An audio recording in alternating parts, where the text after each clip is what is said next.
Welcome to Democracy Now!, democracynow.org, The War and Peace Report. I'm Amy Goodman. The House of Representatives has passed legislation that would allow Puerto Rico to hold its first-ever referendum to decide between statehood independence or independence with free association. The Puerto Rico Status Act was co-sponsored by Congress members Alexandria Ocasio-Cortez and Nydia Velázquez, two of the four current Puerto Rican members of the U.S. House, and was approved on a vote of 233 to 191. 16 Republicans joined Democrats in support of the bill. This is Congressmember Ocasio-Cortez speaking from the House floor Thursday. While Puerto Rico is not the United States' only colony, it is its oldest. Today, for the first time in our nation's history, the United States will acknowledge its role as a colonizing force and Puerto Rico's status as an extended colony. The Puerto Rico Status Act begins a process for Boricuas to decide their own future. The legislation faces an uphill battle in the Senate, where it needs 60 votes to overcome a Republican filibuster. In China, public health officials warn COVID-19 cases are spreading rapidly and show no sign of slowing down after officials in Beijing abandoned their long-standing zero-COVID policy. Researchers estimate some 800 million people in China, or about 1/10 of humanity, could become infected by the coronavirus over the next 90 days. Several models predict more than 500,000 people could die. China's population remains especially vulnerable to a winter surge because few people have been exposed to the coronavirus. There are also concerns about the effectiveness of China's domestically produced vaccines, which rely on inactivated forms of the virus. It's a technology that's proven to be less protective than the mRNA vaccines widely used elsewhere. The Biden administration's broadened its crackdown on China's semiconductor chip industry. On Thursday, the Commerce Department added YMTC and 21 other Chinese chip makers to a trade blacklist. The White House has accused China of blurring the line between military and civilian use of advanced semiconductors that can be used to power hypersonic missiles and other weapons. China's ambassador to the World Trade Organization accused the U.S. of violating WTO rules, adding, quote, "Clearly, the United States is a unilateralist and bullying hegemonist." The White House has wrapped up a 3-day summit that brought 49 African leaders to Washington, D.C. The U.S.-Africa Leaders Summit came as the Biden administration seeks to counter the growing influence of Russia and China in Africa. On Thursday, President Biden pledged $55 billion to Africa over the next 3 years and said he'd seek to expand Africa's role in international politics. The United States fully supports reforming the UN Security Council to include permanent representation for Africa. And today, I'm also calling for the African Union to join the G20 as a permanent member of the G20. Biden also said he and Vice President Kamala Harris will be going to Africa next year. We'll have more on the U.S.-Africa Leaders Summit later in the broadcast. The Senate passed the $858 billion National Defense Authorization Act Thursday in an 83-11 vote, sending it to Biden's desk for his signature. The measure provides $45 billion more for the military than requested in Biden's budget. It scraps the Pentagon's vaccine mandate in a major concession to Republicans. It also earmarks billions of dollars in military aid for Ukraine and Taiwan. One provision not included in the NDAA is West Virginia Senator Joe Manchin's permitting reform, which was shot down for the third time this year in a victory for climate activists and the planet. The amendment, which would help fast-track fossil fuel and mining projects, failed to garner the 60 votes needed, despite President Biden coming out in support of the measure. The climate action group 350.org blasted Biden's backing of Manchin's dirty deal, writing, "We need to phase out fossil fuel projects swiftly and completely. That's the only way to move forward a just transition to an equitable, renewable energy future," they said. In Turkey, thousands of people flooded the streets of Istanbul Thursday to protest the conviction of the city's elected mayor on what his supporters say are trumped-up charges. We came here today so we can continue to live in a country governed by the rule of law. We think the law has been violated. We came here to defend our rights and the votes of Istanbul residents. Istanbul Mayor Ekrem İmamoğlu was found guilty Wednesday of insulting public officials and sentenced to 2 years and 7 months in prison. He remains free pending appeal. If his conviction is upheld, he'll be removed as mayor and barred from running in next year's elections, where he's seen as a challenger to Turkey's authoritarian president, Recep Tayyip Erdogan. Spain's parliament has passed a landmark sexual and reproductive health law that guarantees people as young as 16 the right to voluntarily terminate a pregnancy in the nearest public hospital. The bill also guarantees access to sex education, free contraceptives, and menstrual hygiene products in high schools. It also provides paid medical leave for people suffering from painful menstrual cramps. Spain's Equality Minister, Irene Montero, championed the legislation.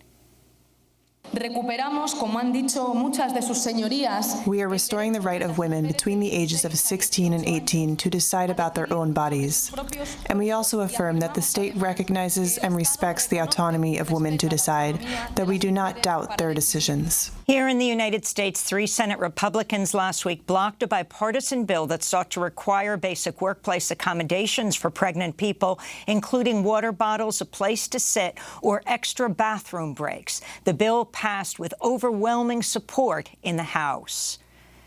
The Biden administration suing Arizona Republican Governor Doug Ducey over his state's illegal construction of a makeshift wall along the U.S.-Mexico border built with double-stacked shipping containers and razor wire. The complaint filed by the Justice Department demands Arizona halt construction and remove the barrier, which immigration and environmental advocates say is destroying precious biodiversity in the Sonoran Desert and putting the lives of asylum seekers at further risk as they attempt to cross the U.S. for refuge. Ducey has said his administration was trying to fill up the gaps in former President Trump's unfinished border wall. The lawsuit comes less than 3 weeks before Ducey leaves office January 2nd.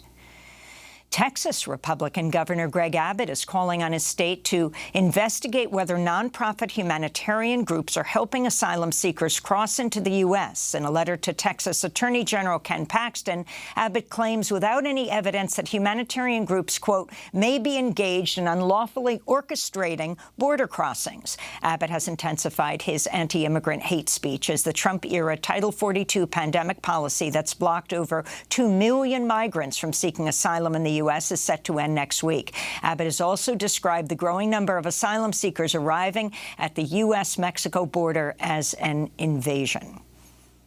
In Michigan, 3 men convicted of providing material support in the 2020 plot to kidnap Governor Gretchen Whitmer were sentenced Thursday to prison terms ranging from 7 to 12 years. Prosecutors say Paul Bellar, Joseph Morrison, and Pete Musico were part of the militia group Wolverine Watchmen, which planned to kill police and elected officials as well as kidnap the governor. The plot was hatched after then-President Trump urged supporters to, quote, liberate Michigan from coronavirus public health measures.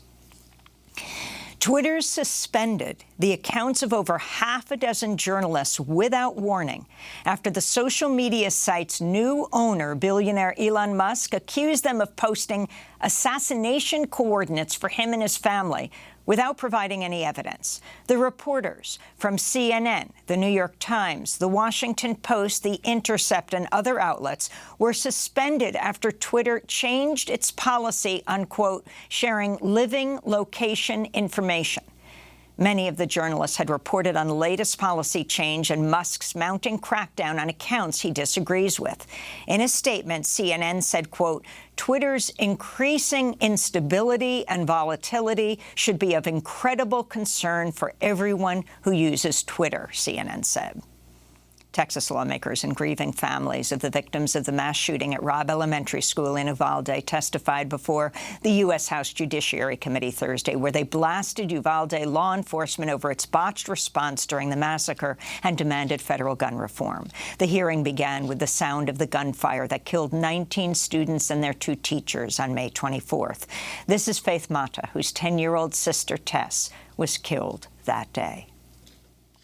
The days following the death of my sister, I took on the responsibilities and tasks that my parents could not bear to do. My parents should not have to plan their own child's funeral. So I felt the need to step in when they needed me the most. Our life has changed forever. It has darkened because our light has left. In Louisiana, 5 officers have been charged in the 2019 killing of Ronald Green, a black motorist who died after he was put in a chokehold, beaten and tased by Louisiana State Police officers. The charges, which include 1 count of negligent homicide, come after years of organizing and protests. Authorities originally told Green's family he died due to injuries stemming from a crash, but body camera footage shows officers assaulting Green, who tells them, "I'm scared." A Texas jury has found white former Fort Worth police officer Aaron Dean guilty of manslaughter for the fatal 2019 shooting of Tatiana Jefferson. Jefferson, a 28-year-old black woman, was shot and killed by Dean, who was responding to a wellness check requested by her neighbor, who noticed the home's front door had been left open. Jefferson was babysitting her 8-year-old nephew at her mother's home at the time. The young boy, now 11, testified at the trial and was asked about the moments after his aunt was shot. He told the courtroom, quote, "I was thinking, is it a dream?" And Minnesota Congressmember Ilhan Omar is calling on President Joe Biden to commute the sentence of Daniel Hale, who's serving 45 months in a federal prison for leaking classified information about the U.S. drone and targeted assassination program. Hale pleaded guilty in March of 2021 to 1 count of violating the World War I-era Espionage Act. His lawyers say he sought to bring attention to, quote, immoral government conduct committed under the cloak of secrecy and contrary to public statements of then-President Obama regarding the alleged precision of the United States military drone program, unquote. On Thursday, Congressmember Ilhan Omar said Biden should pardon Daniel Hale and set him free. Daniel's case is exactly what the pardon power is for, where the letter of the law cannot capture the complex moral judgment that human beings make in extraordinary circumstances. I take the prohibition on revealing classified information extremely seriously. But what Daniel did was courageous. What Daniel did was patriotic. What he did was public service. And those are some of the headlines. This is Democracy Now!, democracynow.org, The War and Peace Report. I'm Amy Goodman.